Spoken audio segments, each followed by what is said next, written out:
Friends and colleagues, it's always a pleasure to introduce an inaugural lecture, but it's a double pleasure this evening because this is something of a history-making inaugural, because it's not only Angela Little's inaugural lecture, but it's also enmeshed in the conference which started this morning and which will go on for 2 more days. And so it's a double pleasure for us to be able to welcome you all here this evening for that. We are, of course, very proud that this institute is an international centre for educational studies, and one of the chairs that we prize very highly is the Professorship of Education in Developing Countries. I'm delighted to see that one of the previous holders of that chair, Lionel Elvin, is able to be with us this evening. Maybe others, but I haven't found them yet. This chair, of course, is now within the Department of International and Comparative Education. It has a change of identity occasionally, this particular activity of ours. Previously, when Lionel Elvin occupied it, it was the Department of Education in Developing Countries. And before that, Education in Tropical Areas. And before that, before my time, I hasten to say, the Colonial Department. But whatever name it's had, the work of the department has always been greatly admired, both in this country and overseas. So it's clearly very important for us to choose our Professor of Education in Developing Countries with care, and we were delighted when the position was offered to and accepted by Angela Little. Now, it's customary on these occasions to tell you just a little about the incumbent that maybe you don't know already. Not too much, but just enough to satisfy your curiosity. So 1 or 2 things about Dr. Angela Little. First of all, she is a Manx person. And that may be of interest to us this evening, I think. Secondly, after graduating from Surrey University, I don't know whether I should mention the date or not, perhaps I won't. She taught as a volunteer in Nigeria, and then came back to this country and went to the Institute of Development Studies at Sussex University. And since 1980, she's been particularly involved in a project which has been published under the name of Why Do Students Learn? A 6-country study of student motivation, which I think is a very, very interesting piece of work. And of course, she's been much involved in consultancy work in many countries, but has acquired something of a reputation now for being an expert on Sri Lanka. Now, this evening, of course, she's going to talk to us about learning from developing countries, so I won't take up any more of the time. I'll ask Angela Little to talk to us. Angela.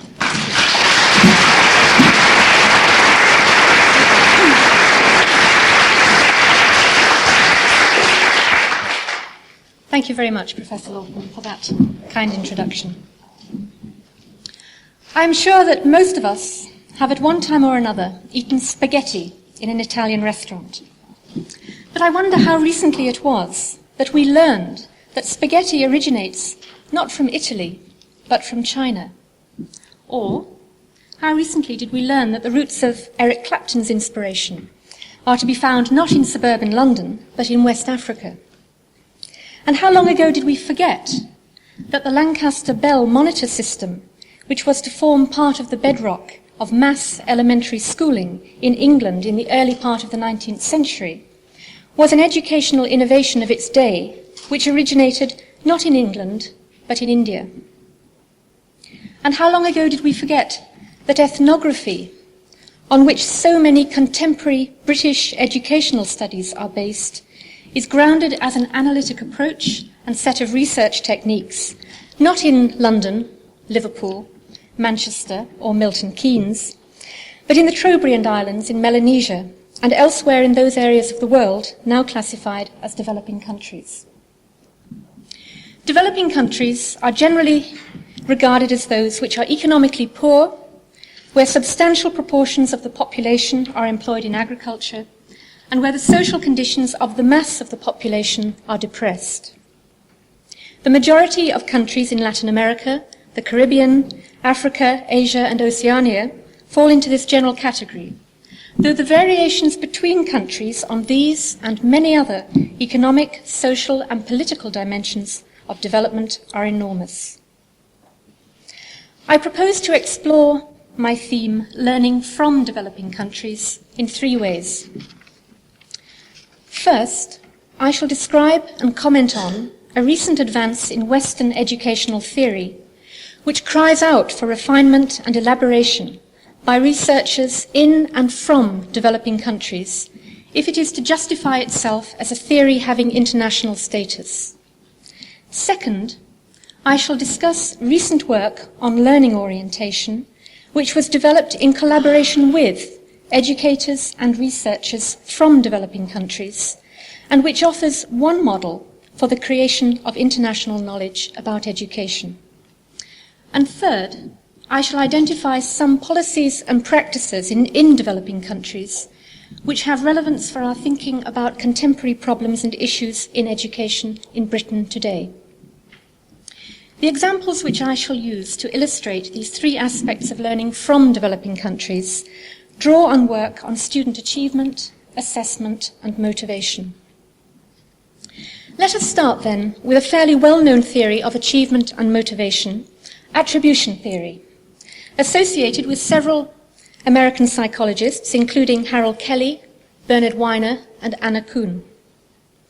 The theory was elaborated in the early 1970s and has received empirical development over the past decade, when it also began to filter into educational circles. For those of you who are unfamiliar with this theory, may I first offer a little background. The theory is predicated on the notion that an adequate understanding of human social behavior must rest on a description of how human beings perceive and report their social world. It is assumed by the theory that all people want to predict and control their social environment, a desire which leads the individual to perceive events as being caused, or, to use the words of the attribution theorist, to assign attributions to events. Moreover, and this is the important point, the individual's attribution of causes is assumed to have a significant impact on future achievement behavior. We don't have to read the theory, however, to know that students and their teachers and parents are seeking out explanations for academic success and failure almost daily. A teacher's diary records the dialogue between himself and the father of one of his Ugandan students. The father says, "Teachers at Malobe school are lazy." Teacher replies, "That's not quite true, you know." Father, "But your results are bad." Teacher, "You mean the students' results?" Father, "No, not the students' results. Students only do as the teachers tell them. When the teachers tell them the wrong thing, they get bad results." Teacher, a little perplexed, But surely the students have something to do with it. I mean, some are cleverer than others." Father, "At Budo, students always get good results because the teachers are good. At Malobe, they get bad results because the teachers are bad."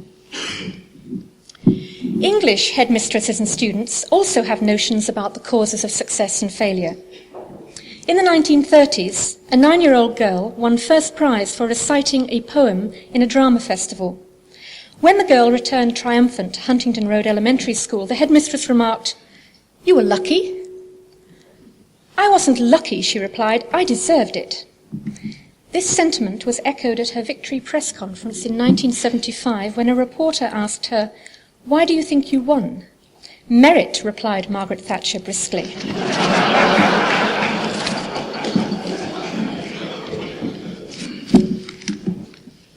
Cleverness, laziness, good luck, and merit are perceived by different people at different times as causes of or attributions for academic success and failure. But how do these attributions for success and failure form? How do they develop?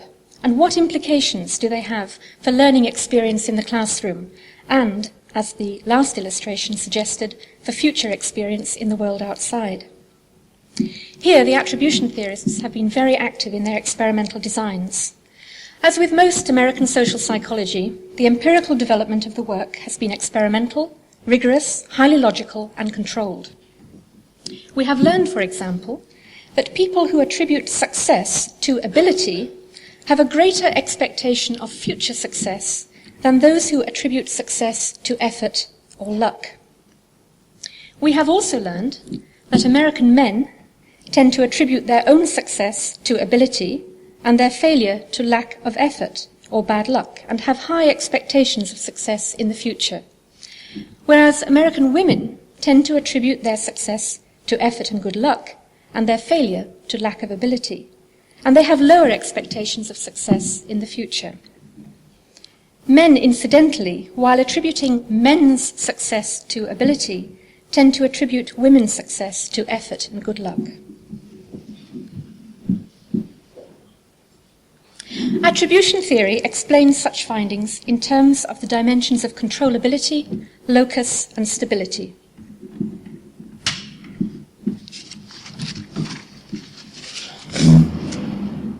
In the attribution matrix, we have the three dimensions of stability, controllability, and locus. An attribution like ability is classified by the theorists as something which is internal to the individual, stable over time, and uncontrollable. Effort, on the other hand, is usually classified as internal, unstable, and controllable. The dimension of stability is considered to be critical for future expectations of success and failure, while the dimensions of controllability and locus are crucial for other types of outcome concerning affect, esteem, and interpersonal judgment. The socio-economic context that gave rise to attribution theory and its main experimental base is Western, industrialized, predominantly American, and until quite recently, adult. Cross-cultural interest in the theory has grown rapidly in the last few years, and many of the American experiments have been replicated. But the process of replication sidesteps sociological and anthropological studies which have documented cultural variations in beliefs about personal causation. Does the theoretical attribution matrix, for example, account adequately for attributions among school children in different cultures? And even within a single culture, is the theoretical matrix grounded adequately in classroom reality rather than the reality of the experimental laboratory?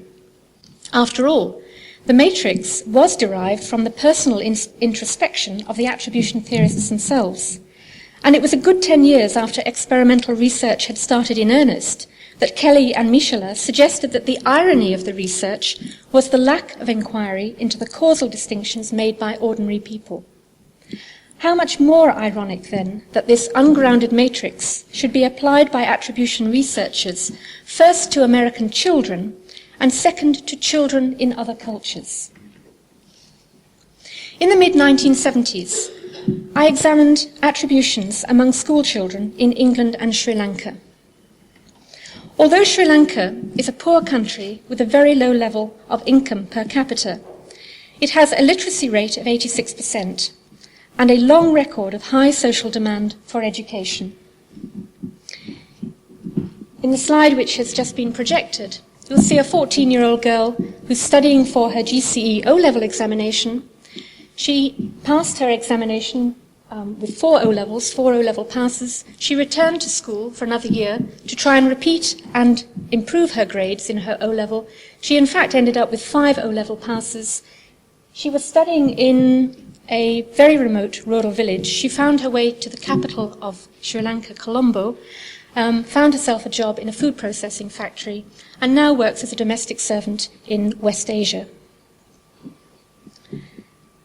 In both England and Sri Lanka, educational success and failure are key determinants and legitimators of access to positions of power and status. The present education system in Sri Lanka is centrally controlled and financed. Textbooks are free. Students follow a national curriculum in most subjects and sit national examinations. But it is a system wedded to a socio-cultural context that is predominantly, though not exclusively, Sinhala Buddhist.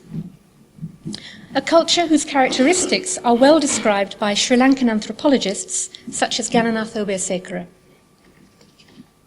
Sinhala Buddhism is by no means a nominal religion. It provides a lay ethical code and a set of beliefs that help people to explain their daily existence. And among the beliefs which make up Sinhala Buddhism is karma, or the law of moral causation, and the associated belief in rebirth. Good deeds bear good fruit, either in this life or in a future rebirth, and bad deeds bear bad fruit. The present is the fruit of the past and the seed of the future. In my own attribution study, school children aged 5 to 14 in Sri Lanka and England were presented with stories describing familiar events from their own classrooms. They were encouraged through interview to explain freely why they thought the events had occurred, why, for example, children obtained different marks in a mathematics test, or why some children who started reading a book at the same time had finished that book at different times.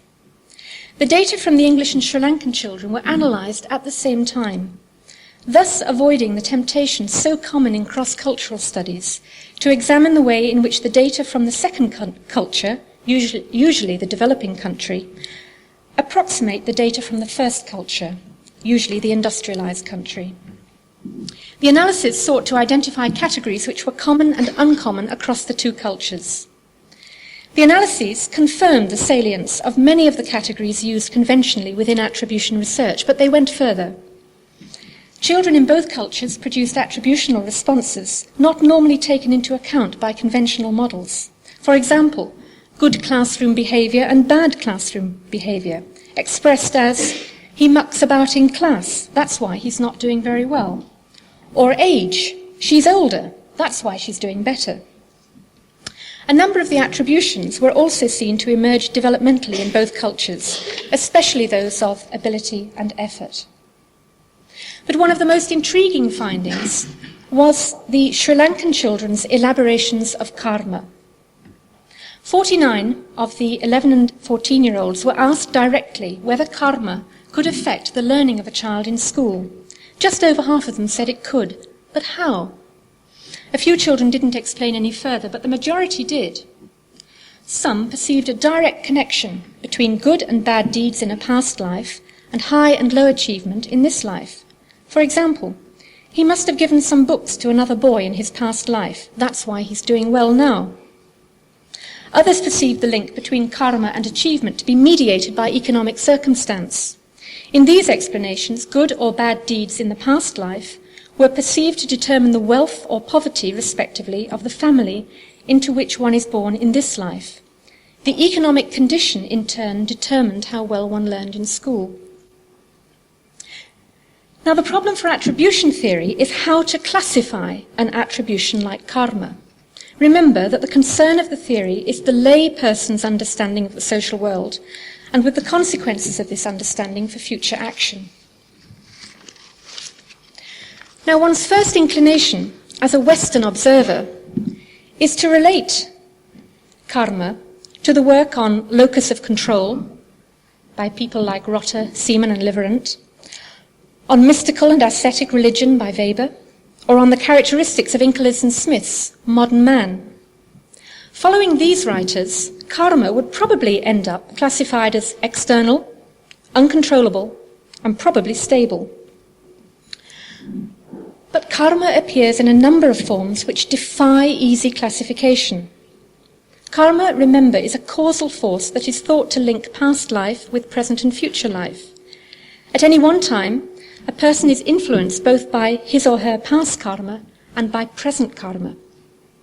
Present karma is equivalent in meaning to present deeds and action, including, and this is the difficult bit, present effort.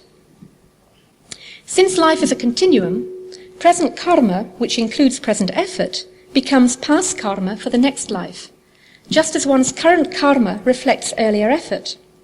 Effort and karma are for many people compatible explanations mutually reinforcing.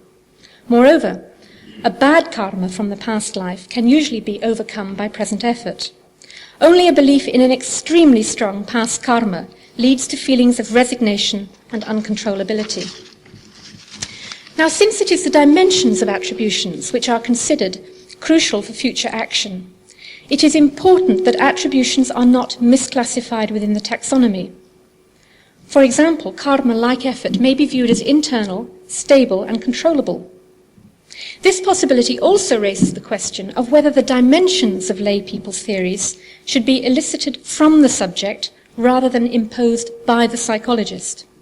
One would think that this question is important enough for intra-cultural studies, but crucial for cross-cultural studies. This excursion into a branch of current education theory and examination of part of one very small study highlights the importance of examining processes and outcomes of education and schooling in the context of their broader society and culture. The blind or blinkered export of attribution models by Western scholars and their blind or blinkered import by scholars in countries like China, India, or Nigeria would no doubt lead to a proliferation of replication studies and hundreds of PhDs. Through these, we should learn a great deal about the extent to which Indian, Chinese, and Nigerian children and adults approximated Western attribution models. But we should never know, and more importantly, Indians, Chinese, and Nigerians would never know, whether the most important attributions or dimensions had been identified and elaborated, or whether the most important concepts of social and interpersonal causality had been examined. After all, attribution theory itself is based on the Aristotelian concept of efficient causality. But many other concepts of causality are used by children and adults alike in trying to understand and act on the world around them. If cross-cultural attribution studies follow this replication and reproduction route over the next few years, they will not be the first to have done so. In the 50s and 60s, studies of children's intelligence and achievement conducted in a number of African countries were based on Western theories and tests of intelligence. In the 60s and 70s, McClellan's need for achievement tests and the IEA tests of school achievement swept through much of the developing world. So too did Piaget's tests of conservation, designed to examine the speed and sequence of transition from pre-operational to concrete stages of thought among primary school-age children. The view of economic, social, and cognitive development implicit in these studies is linear. Development proceeds along a continuous line or up a ladder of stages. The important results are the comparisons of the economic, social, educational, or psychological indicators with international criteria set by outsiders. Internally designed criteria are less important or may not be considered.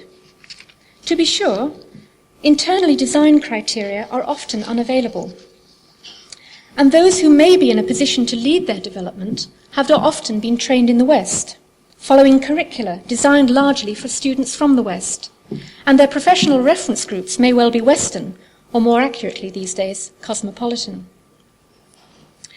The rarity of locally set research questions in developing countries, embodied in local or national intellectual, social, and cultural values, concerns some of us who work with students from developing countries, and sometimes gives rise to the feeling that we may not always be contributing optimally, together with local universities and colleges, to the creation of a critical mass of people who have the professional self-confidence and the intellectual tools to research new fields of study which are socially and culturally attuned to their own circumstances and are relevant for the mass of their country's populations, rather than for the urban middle-class minorities. Such a contribution by Western institutions is, of course, a very tall order. Let's think about it for a moment in reverse. Imagine that a British teacher decides to follow postgraduate education studies in a Chinese university.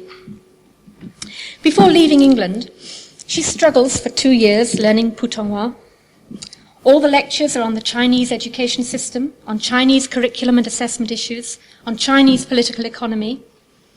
She reads books on pedagogy by Liu Funian, and on educational psychology by Pan Shu. Few of the sociologically oriented studies she reads focus on social class and its implications for educational achievement and occupational selection.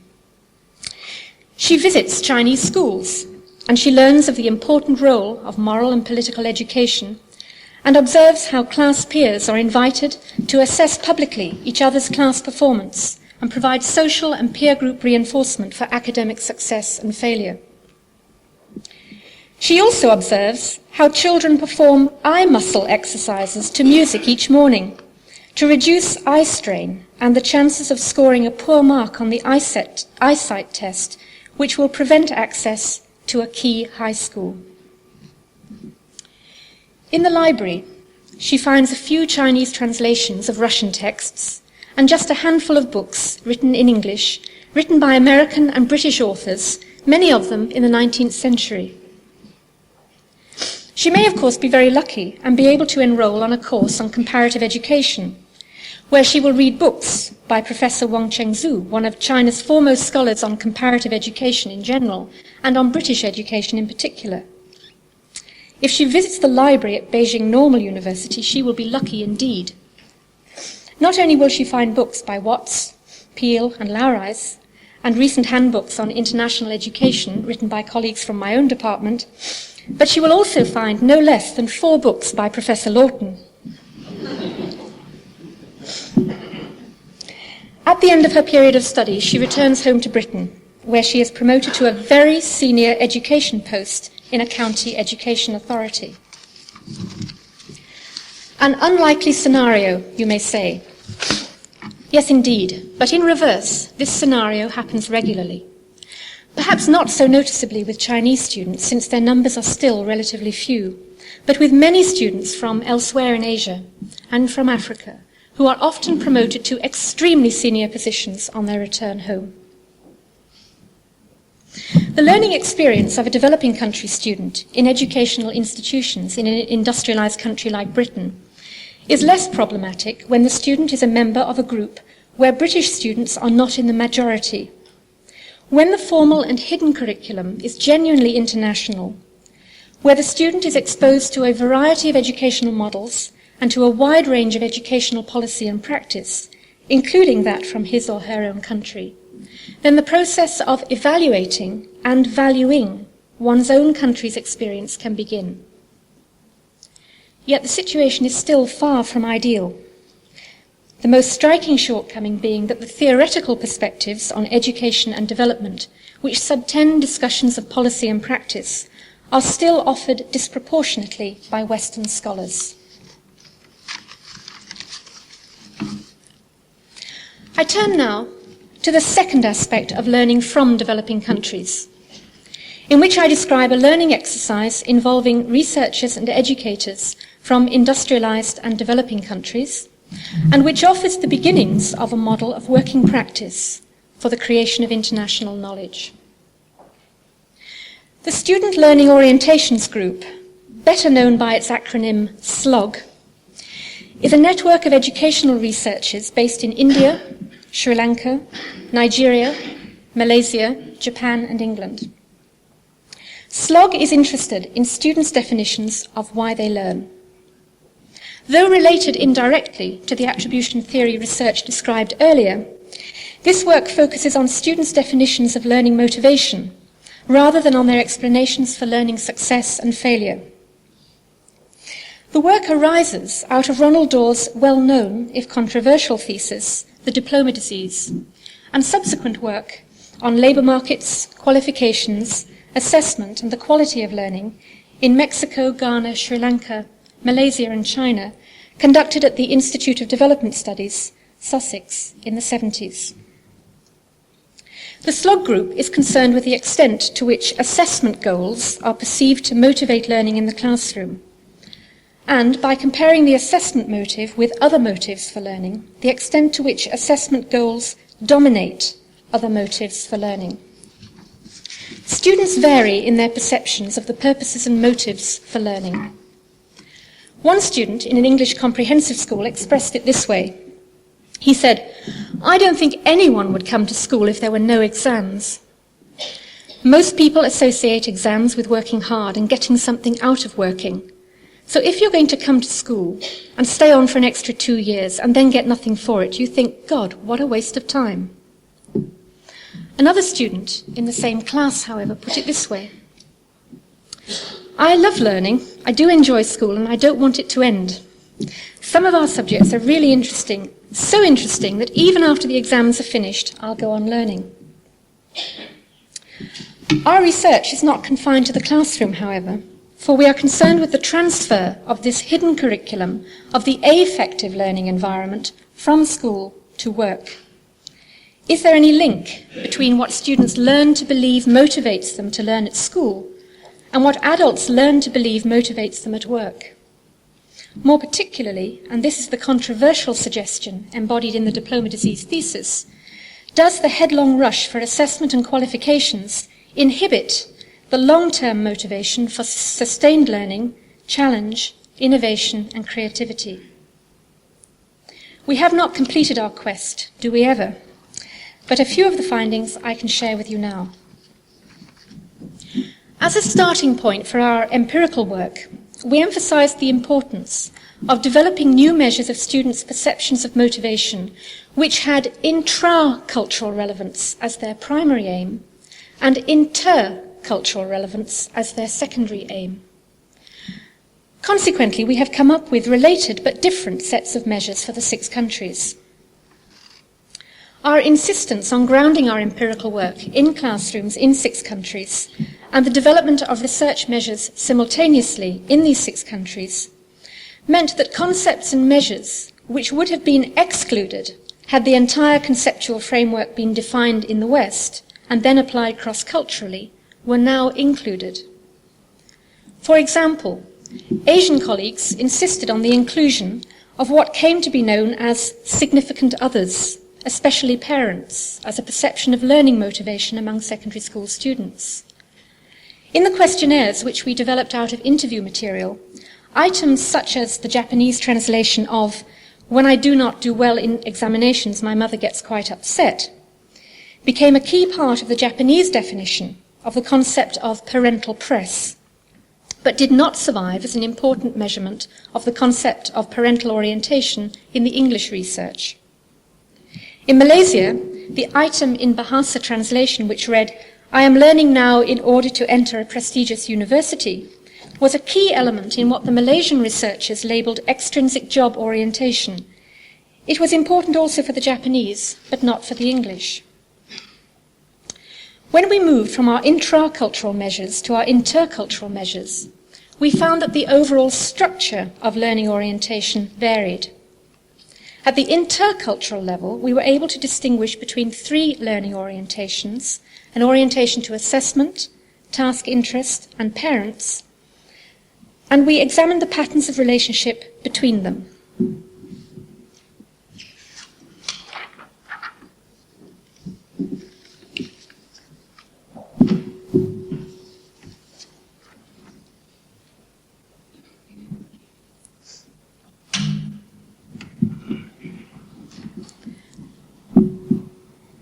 Now, at least 3 of my SLOG colleagues are with us this evening, Professors Marimutu and Mukherjee and Jill Howard, and I trust that they will concur with my presentation of our data. These triangles represent the pattern of relationship or correlation between the 3 main dimensions that we identified: A for assessment, I for interest, and O for others. The Sri Lankan and Nigerian patterns were very similar to each other. There appeared to be a very high degree of interrelationship between an orientation to assessment, to task interest, and to others. What this means is that a student who expressed the importance of one was likely to express the importance of the other.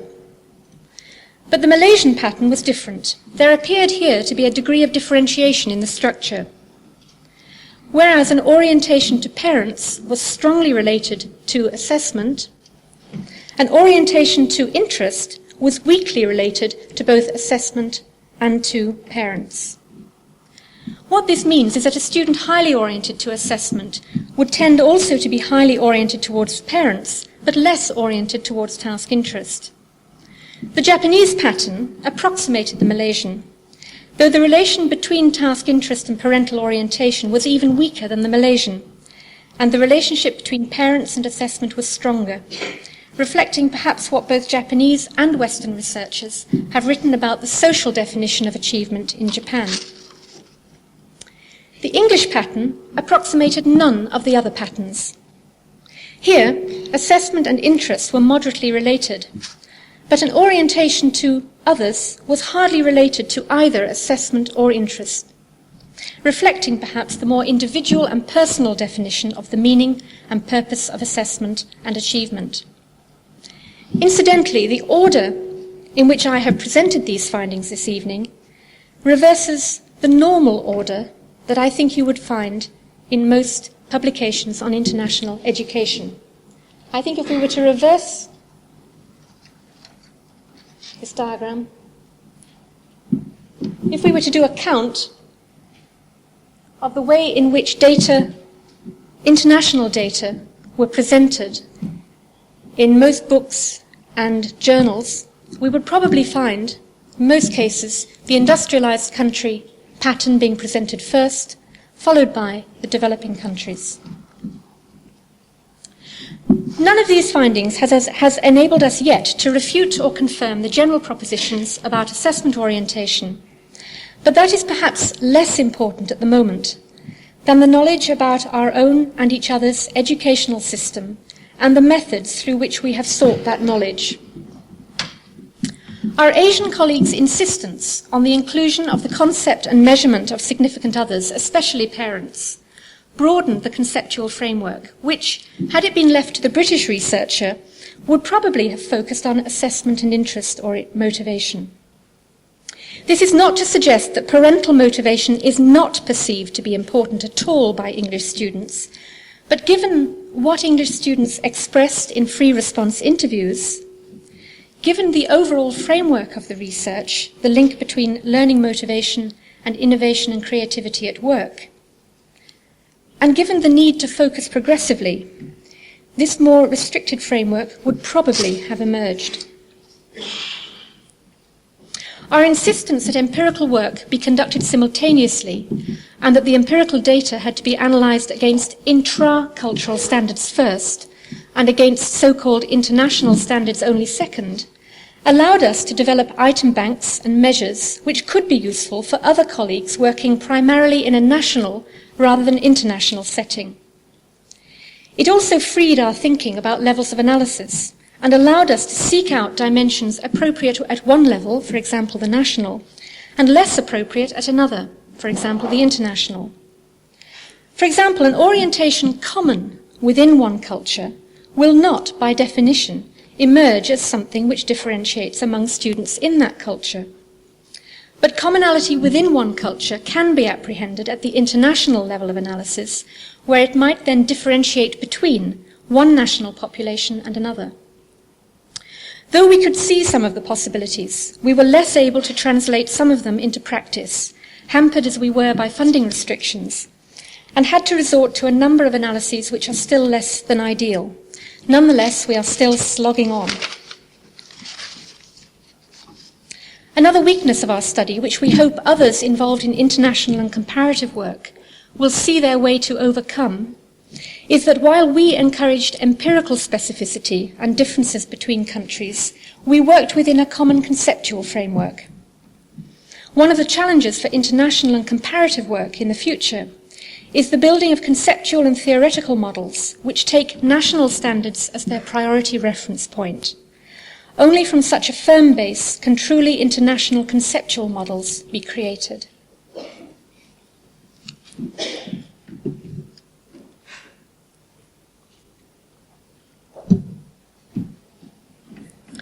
I turn now to the third aspect of learning from developing countries, and here I change my role slightly. While my main professional commitment is to the expansion and qualitative improvement of education in developing countries, there will be in the audience this evening educators whose main professional commitment is to education in Britain, and who may be most interested in exploring whether Britain herself has anything to learn from the experience of education in developing countries. And there may be others in the audience who consider the very notion that Britain has something to learn from developing countries just a little obtuse. But let's think for a moment about the concept of social and economic development. Most conceptions of development still place countries with high levels of gross national product per capita at the top end of the development ladder. Countries at the top end of the ladder have either reached their destination or are assumed to be moving even higher. Countries at the bottom end only have to look ever upwards to see where they are going. As Marx said in the preface to Capital, the country that is more developed industrially only shows to the less developed the image of its own future. In Development in a Divided World, Dudley Sears challenged some of this linear and evolutionary thinking and drew attention to the interaction between the stage of development and the nature of the international economic and political environment in which development takes place.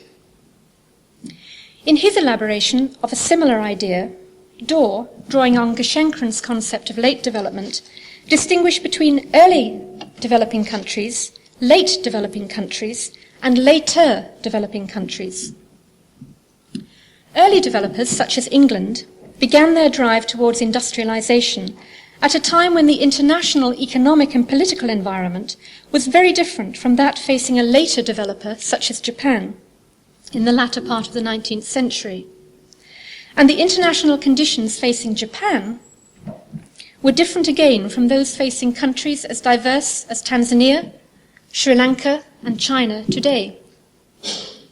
The developmental patterns of each of these will be conditioned to different degrees by the contemporary realities of international debt, economic dependence, and political struggle, and the interactions between each of these and respective national, economic, social, and political structures and histories. The futures of developing countries are not necessarily preset to follow the image of the more industrialized countries. As Trotsky commented when writing his history of the Russian Revolution, England in her day revealed the future of France, considerably less of Germany, but not in the least of Russia and not of India. Thought of in this way, development patterns and policies of an industrialized country like Britain are unlikely to be reproduced anywhere in the developing world. Indeed, there may be a sense in which development images are offered in a reverse direction. Late developing countries tend to borrow from elsewhere models of education and employment which are current internationally when their industrialization begins. Under some conditions, the subsequent development of these models may be more rapid than their rate of development in their country of origin. Japan was a hesitant pioneer of job certification and manpower training practices which were borrowed selectively from elsewhere, but which developed in the Japanese context very rapidly and are now being taken for granted worldwide. Education selection systems based on examination achievement were a very late addition to the British education system, but these systems were exported widely to developing countries at a time when those countries' Western-oriented systems of education were in their infancy. The subsequent development of these selection systems may have been more rapid than in Britain, where selection based on achievement overlays selection traditions based on ascriptive characteristics such as social class. Let me illustrate the idea that industrialized countries may identify some images of their own future with an example from Tanzania. In 1974, the Tanzania Ministry of Education introduced nationally controlled continuous assessment as part of the O and A-level examining system.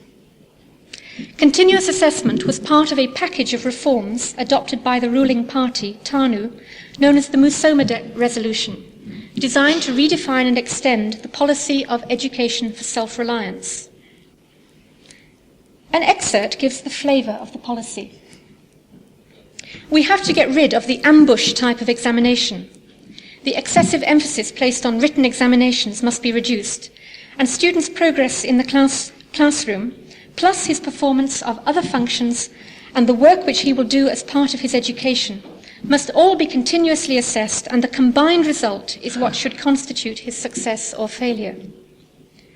How similar much of this sounds to some of the policy documents currently being produced by the Secondary Examinations Council in this country in connection with the introduction of GCSE. The integration of Tanzania's national system of continuous assessment with more formal assessment began in 1976. Continuous assessment contributed 50% of the marks in every subject examined, and was broken down further into 25 marks for exercises, 20 for tests, and 5 for projects. In addition, what is known as character assessment was conducted as part of the continuous assessment.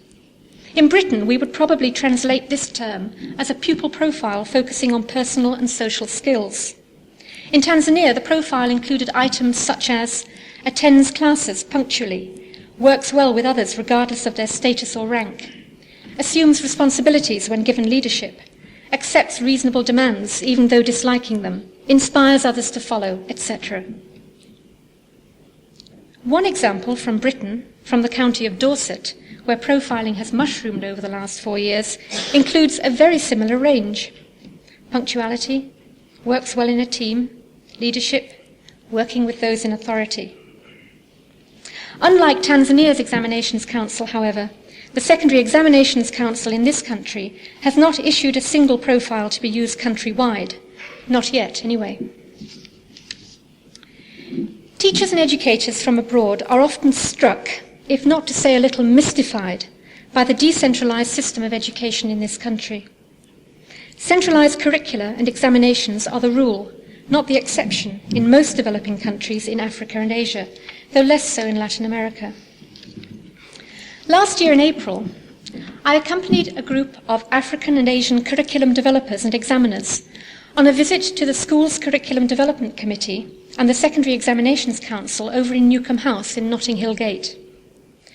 During our meeting with Sir Wilfred Cockcroft, my Tanzanian colleague, Dr. Agnes Njabili, suggested during discussion that Britain might think seriously about introducing a national curriculum and a national examination system. From her Tanzanian point of view, it seemed one way forward for Britain. Sir Wilfred smiled. As we left Newcombe House just after 4 o'clock that afternoon, we were handed a press release.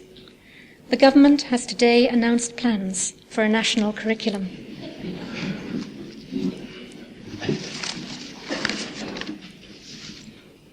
I do not propose to say anything more about the national curriculum.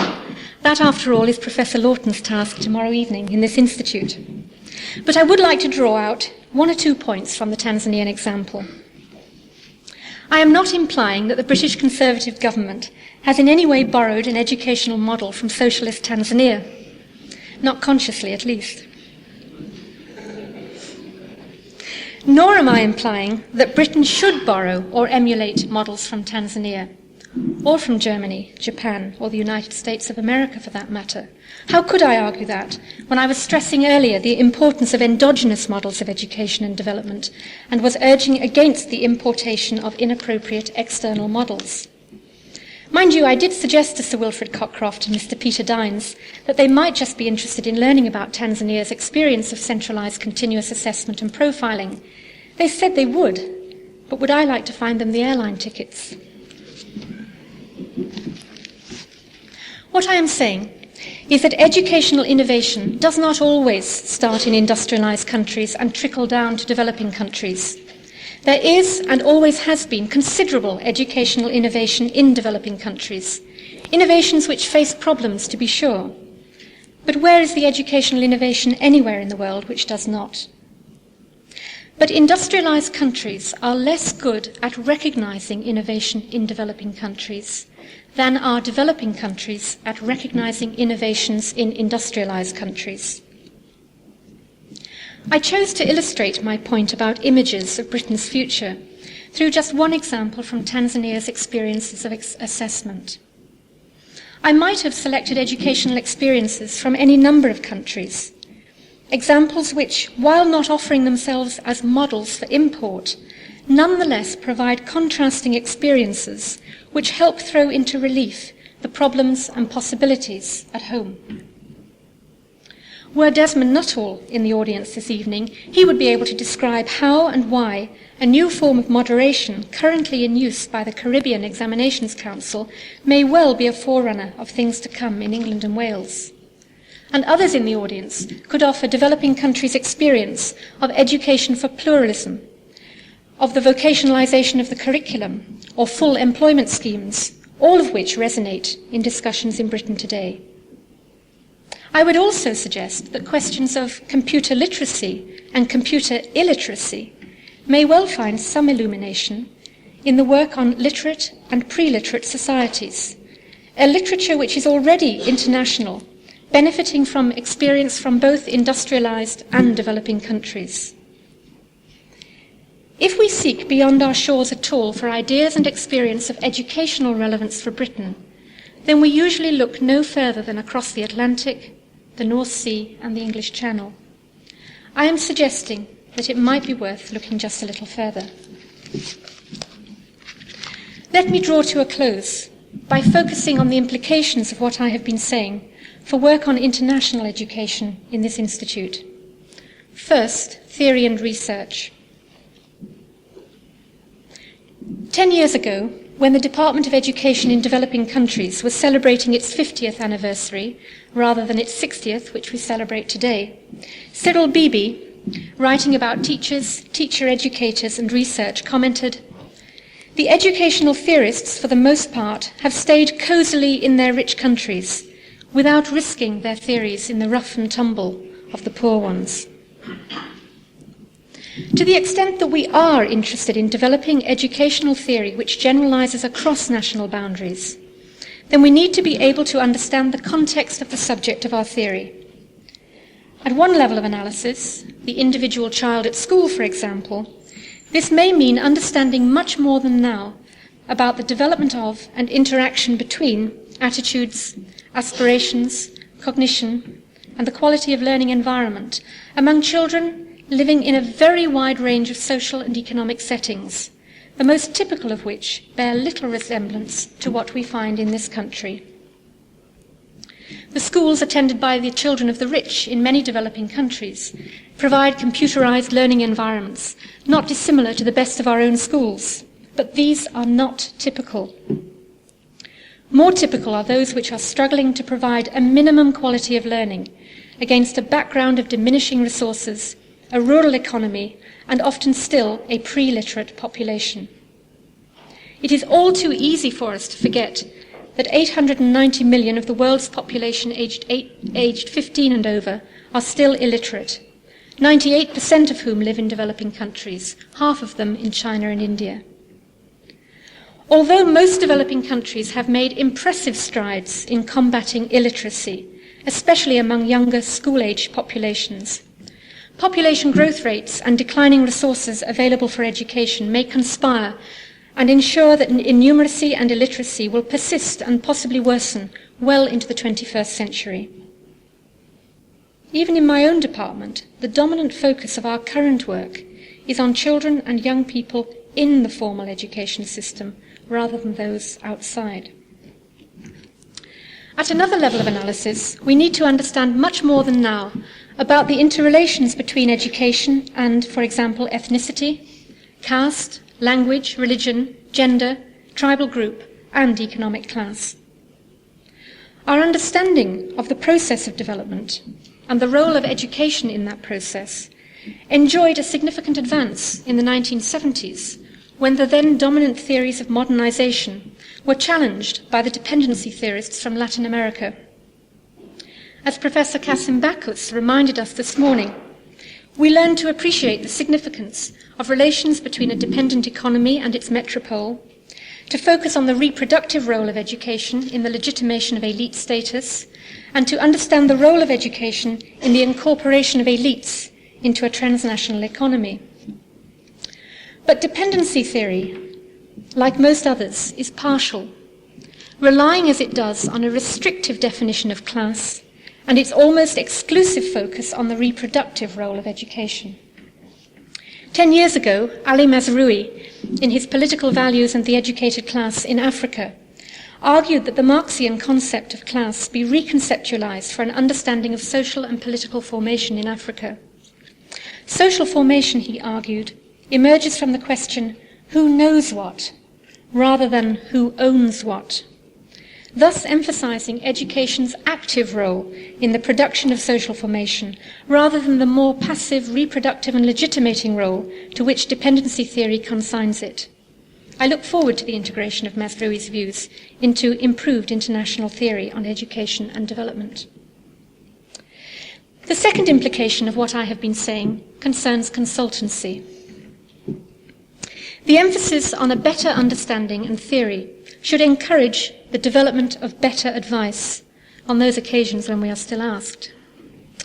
A better understanding usually implies a more complex understanding, which, because it takes time, will slow down our rush to provide the quick fix panaceas, of which there are precious few in quality learning and education. Of course, I realize in saying this that I'm speaking a little against the economic tide which is pulling British universities further towards the national and international marketplace. That international marketplace certainly has a stall which we should rent, but we should respond to the opportunities which this market presents with a degree of caution. Only when prepared to spend the time doing our own homework to learn and understand much more about the situation on which advice is sought, and only when prepared to share responsibility when things go badly wrong, should we erect our signs for sale. International consultancy work is difficult, time-consuming and energy-consuming if it is to be done well.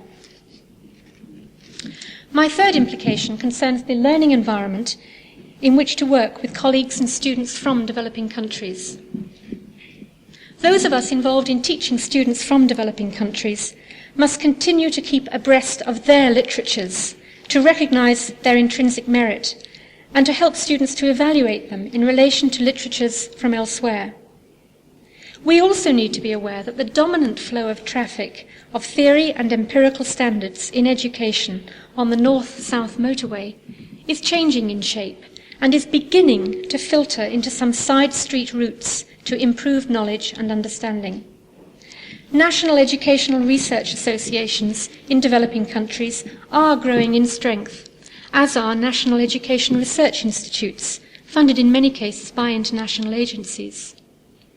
Regional networks for information exchange and research between developing countries are enriching the already elaborate networks of economic, cultural and social exchange and are reinforcing regional identities. But the pool of educational experience in developing countries is not yet fully integrated into the realms of international knowledge. To achieve this, we need to constantly expand our library resources and explore more ways of bringing scholars from developing countries to work with members of the department and with our students over periods of time. Our aim is to help students from developing countries to value their own country's experience and to further the development of endogenous and national models of education. The existence and recognition of endogenous models, in turn, provide the conditions necessary for the collective creation of international knowledge and international models of education. Thank you.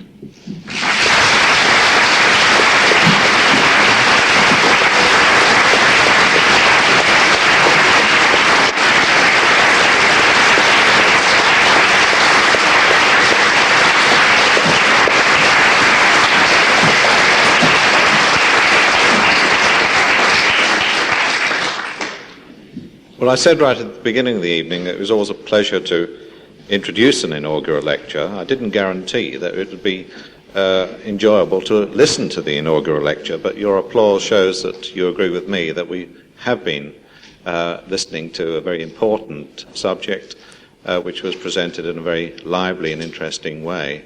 and I'm sure you've enjoyed it as much as I have. Unfortunately, the tradition of inaugural lectures is that we don't have questions, but we do have a reception on the way out, and we invite you all to join us there. And I'm sure that those of you who have a question which you can't resist putting to Professor Little, that she'll be very pleased to do her best with that afterwards. So you're all welcome to that reception, and if any of you really do want to come to the lecture on the national curriculum tomorrow evening at 6:30 in the Logan Hall, you'll be very welcome to that as well. But meanwhile, thank you for coming this evening, and thank you, Professor Little, for a splendid lecture.